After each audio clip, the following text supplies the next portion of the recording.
안녕하세요. 라이브송 여러분, 라이브송에 오신 것을 환영합니다. 요나서 읽기 전에요. 요나서 서론 시작하겠습니다. 요나의 주제는 전 인류에 대한 하나님의 주권적 사랑. 전 인류에 대한 하나님의 주권적 사랑이 요나서의 주제입니다. 저자는 요나. 기록 장소는 이스라엘로 추정.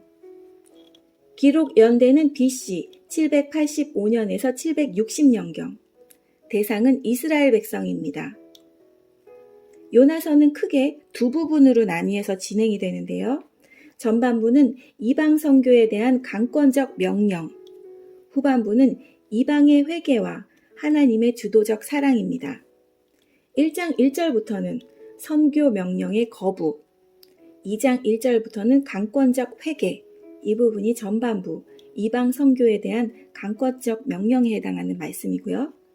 3장 1절부터는 이방 선교의 성공, 4장 1절부터 마지막 4장 11절까지는 주도적 사랑의 증거, 이 부분이 후반부, 이방의 회개와 하나님의 주도적 사랑에 대한 말씀입니다.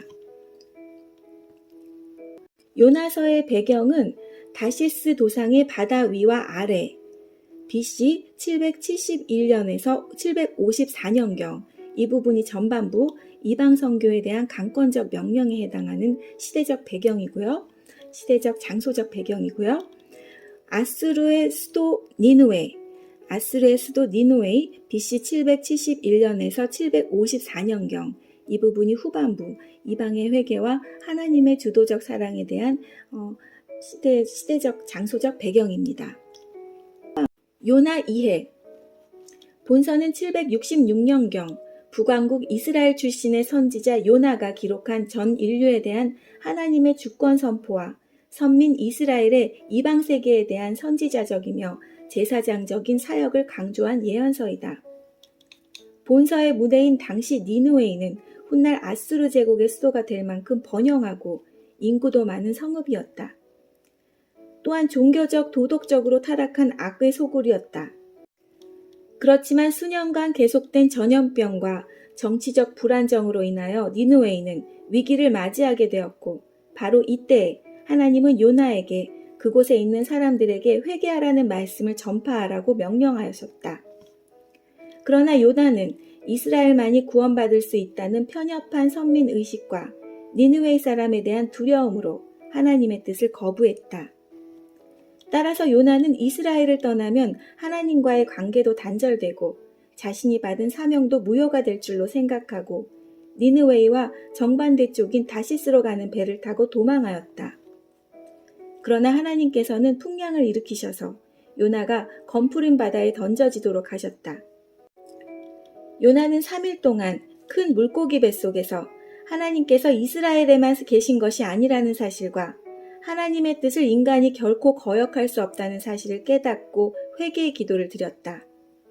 이에 하나님께서는 요나의 기도를 들으시고 물고기를 명하시어 요나를 육지로 나오게 하신 내용이 1장과 2장에 기록되어 있다.